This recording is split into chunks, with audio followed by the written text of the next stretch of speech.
How to fix sound problem on Uno. Welcome guys, today I will show you how to fix this problem right now. So let's do it.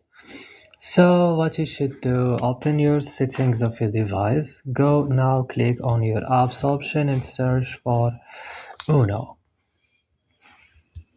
So click and go directly, click on storage option, click clear cache and back, click on force stop, click OK. Go to Play Store or App Store, update your Uno, start your mobile phone when you finish, and that's it.